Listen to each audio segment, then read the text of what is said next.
हक पाने के लिए महिलाएं मन की दुर्बलता को त्याग कर कमर कसकर आगे आएं। कोल्हापुर में दिनांक 25 दिसंबर 1952 को महिलाओं की विभिन्न 9 संस्थाओं की तरफ से डॉक्टर बाबा साहब अम्बेडकर को राजाराम फिल्म थिएटर में आयोजित एक बड़े समारोह में प्रशस्ति अर्पण किया गया। महिलाओं की प्रार्थना के अनुसार उन्होंने अपने हिंदू कोड बिल में महिलाओं को क्या क्या हक दिए गए हैं और उनके लिए क्या क्या प्रबंध किए गए हैं, इस बारे में संक्षेप में लेकिन बड़े सरल ढंग से विवेचन किया। समारोह में अनगिनत महिलाएं और कुछ पुरुष भी उपस्थित थे। उसके बाद डॉक्टर बाबा साहब अम्बेडकर ने कहा, आज के युग में संपत्ति ही आज़ादी का आधार है। जब तक महिलाओं को संपत्ति में वारिस नहीं माना जाता, तब तक उनकी गुलामी खत्म नहीं होने वाली। हिंदू कोड बिल में मैंने उस प्रकार का इंतजाम भी किया था, हालांकि वह बिल मंजूर नहीं हुआ। अब इसके बाद कौन सा बिल आता है, उसका स्वरूप क्या है, उसमें महिलाओं के हकों की आज़ादी की क्या व्यवस्था रखी गई है, इस ओर महिलाओं को बहुत ध्यान देना होगा। इतना ही नहीं, अपने अधिकारों की लड़ाई लड़ने के लिए उन्हें अपने मन की दुर्बलता को त्यागना होगा और कमर कसकर खड़े रहना होगा, तभी उनकी स्थिति में सुधार हो सकता है, कुछ प्रगति हासिल की जा सकती है। दही बनाने के लिए दूध में जामन डाल कर रखने के बाद अगर किसी महिला को पता चले कि दही जमने के बजाय फट गया है, तो उसका जो हाल होगा वैसा ही मेरा हाल हुआ है। 4 सालों तक कलम घिस कर मैंने उस बिल को जो स्वरूप तैयार किया था, उसी स्वरूप में नया बिल आएगा या नहीं, यह कहा नहीं जा सकता। जो तैयार किया है उसमें आमूलचूल परिवर्तन होगा, ऐसा भी नहीं लगता। मेरे बिल की आलोचना करते हुए कहा गया है कि वह हिंदू धर्मशास्त्र के अनुसार नहीं है। ऐसा कहने वालों को मैं चुनौती देना चाहूँगा कि वे इस बिल में से मनुस्मृति के आधार के बगैर लिखी कौन सी धारा है, यह वे मुझे बता दें। साथ ही महिलाओं के लिए उसमें तलाक की व्यवस्था भी की गई थी। ब्राह्मण, क्षत्रिय और वैश्य, इन त्रिवर्णीय समाज को अगर छोड़ दें तो बाकी समाज में तलाक का चलन है ही। भारत के 90% शूद्रों में तलाक प्रचलित है, लेकिन कानून में तलाक का प्रावधान रखने पर उपर्युक्त त्रिवर्णियों ने मुझ पर आलोचना की झड़ी लगा दी। इस बिल में महिलाओं के हित के सभी मामलों का प्रावधान है। उनमें कुछ महत्वपूर्ण प्रावधान इस प्रकार हैं। शादी या गोद लेने के मामलों में जाति का बंधन नहीं होना चाहिए, यह प्रमुख प्रावधान था। इसका मतलब जबरदस्ती दूसरी जाति में विवाह अथवा गोद लेने का विधान यह नहीं था।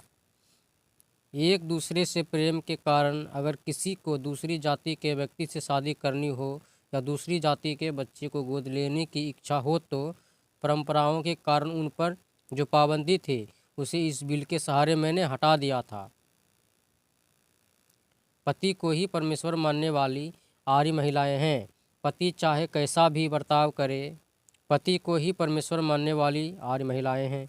पति चाहे कैसा भी बर्ताव क्यों ना करें, कितना भी बुरा पेश क्यों ना आए, वह कितना भी बुरा क्यों ना हो, उसके साथ जीवन बिताना भले कितना भी कष्टकारी क्यों ना हो, आर्य महिला अपने पति को छोड़कर जा नहीं सकती।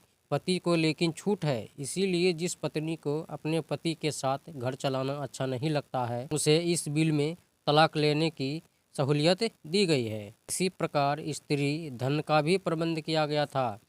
पति की मृत्यु के बाद उसकी संपत्ति पत्नी को मिलने पर आज तक पाबंदी थी, जिन्हें मैंने हटा दिया है। पति की कुल संपत्ति की मालकियत उसके बाद उसकी पत्नी को ही मिलनी चाहिए तथा किसी महिला की मौत के बाद उसकी संपत्ति उसकी बेटी को ही मिलनी चाहिए। यह मेरा हठवाद है। पिता के गुजर जाने के बाद भाइयों के बीच पिता की संपत्ति का बंटवारा होता है, उनके साथ उनकी बहन को भी उसमें हिस्सा क्यों नहीं मिलना चाहिए। सभी तरह से महिलाओं के हित में जाने वाले इस बिल को मंजूर करवाने के लिए महिलाओं ने कोई कोशिश नहीं की, इसका मुझे खेद है।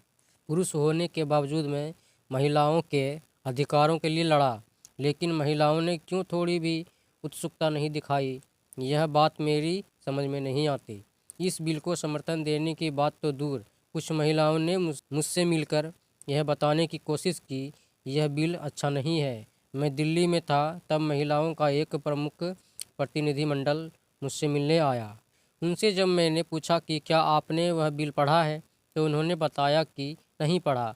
उनमें से जो प्रमुख महिला थीं, उन्हें बुलाकर मैंने पूछा कि जब आपने बिल पढ़ा ही नहीं है तो विरोध क्यों कर रही हैं। तो उन्होंने बताया, मेरे पति ने मुझसे कहा कि उस बिल का विरोध करो वरना मैं दूसरी शादी करूंगा। इसलिए सौत को सहने से मेरे लिए यही बेहतर है कि मैं इस बिल का विरोध करूं। लेकिन यह महिलाओं की मानसिक दुर्बलता है। इसी दुर्बलता के कारण वह बिल मंजूर नहीं हो पाया। महिलाओं में ताकत होती तो वह बिल नामंजूर नहीं रह पाता। चुनाव जीतकर पार्लियामेंट में आई महिलाओं ने भी इस बिल को लेकर जागरूकता नहीं दिखाई।